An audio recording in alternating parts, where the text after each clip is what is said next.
politiko. So, salamat kay Ma'am Julie. Kasi siya na yung nanay ko ngayon. Testimony ko lang po sa about dito sa Riwe ay sino po yung gusto ng libre? Di ba tayong lahat? Sino po gusto ng negosyo na walang puhunan? Di ba gusto rin natin yun? Pero ito po, pwede natin gawin na may puhunan. Pwede rin po tayong hindi maglabas po ng pera kagaya ko po. Isa po akong massage therapist po. Yun po yung kinabuhay namin. Solo parent po ako, dalawa po yung anak ko. Tapos yung nanay ko, kapatid ko nasa akin po. So, nung una po, si Sir Jojo po, yung upline ko, laging napunta sa bahay. So, nung sabi niya, gusto ko umaten sa seminar, sabi niya ganun. Ano po yun? Yung sa stem cell, kung alam nyo na yun, yung ginagamit nila in relay, ganun po yung sabi niya. So, sabi, magkano po yan? Yun po yung unang tanong, di ba po pag may ano, tanong agad kung magkano presyo. 26,500, yun po yung presyo ng una. May sabi ko, ang mahal naman, paano kaya natin ibenta yan? Sabi ko, Yung isang bote, sabi mo. yung isang bote, 26,500. Pero kinuha ko po yung binigay niyang flyers. So habang umalis po ako, kasi may service ako, pinag-iisipan ko, sabi ko, saan kaya ako itong ano? Pero ang nasa isip ko po kasi, sabi niya, pwede kang pumunta sa ibang lugar, ibang bansa, sa Thailand, ganyan, ganyan. Ay, sabi ko, yun ang gusto ko, yung pupunta sa ibang bansa, sabi ko na libre daw. Habang naglalakad po, pinag-iisipan ko yun. Pagdating ko po sa client ko, matanda, 97 years old po. Sabi ko, ang ganda po ng skin. Mayaman din siya, mayaman. Ganda ng skin, tapos ang lakas pa po ng mata niya, nagdadrive pa po siya ng golf cart. Sabi ko, mother, sabi ko, ano pong ginagamit niyo? Anong iniinom niyo? Bakit ang bata ng itsura niyo? Tapos ang lakas-lakas niyo pa, wala pa po siyang tungkod, hindi lang tutungkod. Sabi niya, ang dami kong iniinom dyan, mga vitamins, ganyan-ganyan. Alam niyo po ba, mother, yung stem cell? Sabi ko kung gano'n. Ay, oo, yung ginagamit nila in really yan, nila ERAP, yung mga ganun. Ay, oo, yun po yun. Pero yung stem cell po, wala pa po akong alam talaga, hindi ko pa napakinggan kung ano yun. Sabi niya gano'n, ay, meron ka ba niyan? Sabi niya gano'n, ay, wala po, pero meron po sa kaibigan ko. Sabi ko gano'n, bili po ba kayo, mother? Sige, bukas na bukas, dalhan mo ako. Hindi ko pa po alam yung kung magkano yung presyo ng yung pang 6 months therapy. Kung sige po, tawagan ko po yung ano po, yung kaibigan ko, sabi ko. So kinagabihan pagdating ko to, tawag ako kay Sir Jojo, tapos kailangan ko ng 2 bote yung kinukulan niya. So sinamahan ko ako doon. Tuwa po ako kasi hindi ko pa alam yung may bumili na. Sabi ko, hindi pala mahirap, sabi ko gano'n. Basta quality, maganda, mahal, syempre, mahal. Maganda yung quality. So, doon po, natuwa ako at kaya ko naman pala kasi marami po akong binibenta, sabon, pabango, lahat po ginagawa ko yun kasi bilang solo parent, ang hirap mag-isa, walang katulong. So, nag-aaral po ako sa livelihood, mga ganun, lahat ginagawa ko. Kahit basahan, magtinda ako sa mga client ko. Sabi nila, ano bang kaya mong hindi ibenta? Sabi ko, sa sunod sarili ko na lang. Sabi ko, lahat ko kasi gusto kong matutunan para dagdag income.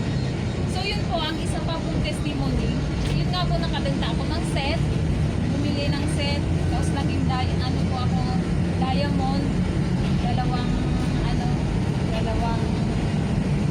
Dalawang diamond account. Tapos isang silver account.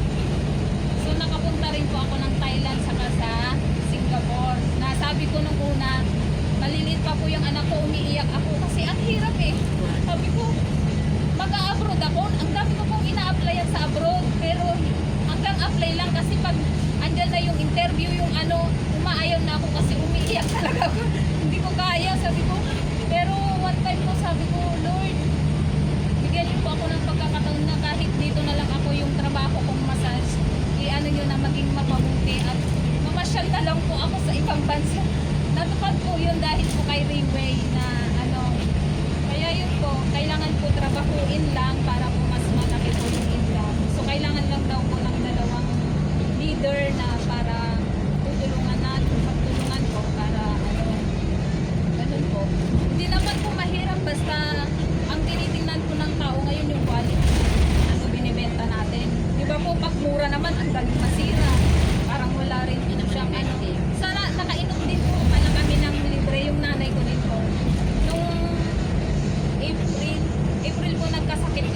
bigla na lang po siya, parang Alzheimer's. Yung parang nawala yung memory, tapos pag naglakad pa, parang laseng.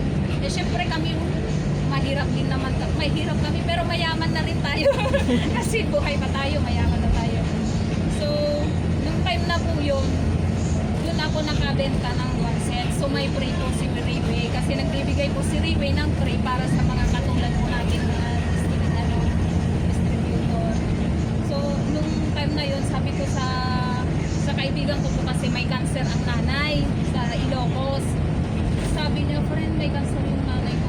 Eh, may free ako noon. Sabi ko, friend, kunin mo na yung hawak ko stem cell, testimony natin yung pag gumaling ang nanay mo. Ayaw niya po kasi sabi niya nakakahiya, wala kang pera. Okay lang, bayaran mo lang kahit kailan ka magkapera. Hindi niya po pinuha. So, nalaman ko na lang, nasa Ilocos na siya. Sabi niya, friend, nandito ako kasi si mama, critical, nasa ospital, ganyan.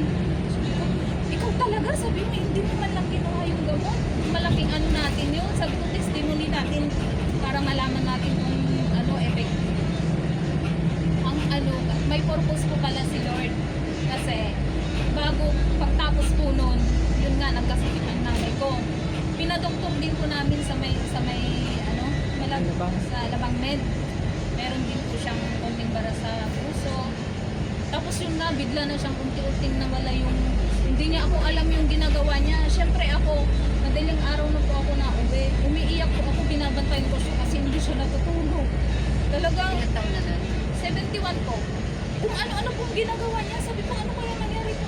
Pinaano ko pa yun, pinaalbularyo po, may online, may mahal na online. Sabi ko, baka scam to, yung mga ganon. So, umuwi po kami ng probinsya, pinaalbularyo din namin doon, pinadoktor din doon. Binigyan po siya ng gamot. Pero, nung pinainom ko nga yung stem cell, buti na lang hindi kinuha ng kaibigan ko. Sabi ko, Lord, talaga, ang galing talaga eh. Kasi para sa kanya pala yun. Pagkainom ko, wala pang 10 days. Tuwang-tuwa yung mga pamangkin ko. Hala, ang bilis niya lang maglakad, promise ko. Di ba po, nung ano, umaten pa nga yan sa seminar dun sa ano. Sabi ko lang, galing talaga ng stem cell, pati ako, anak ko. Nawala yung anxiety. Opo, ngayon normal na po sa awa ni Lord, nagsisimba siya lagi. Oo, promise po, totoo yun. Ang galing po, sabi ko, ang galing talaga. Sabi ko sa kapatid ko po ngayon, yun na lang kasi hindi na siya umiinom ng gamot. Sabi ko, yun na lang pag-ipunan mo, total may trabaho ka na bago pasok ko. Total may trabaho ka na. Yan ang bilhin natin, stem cell.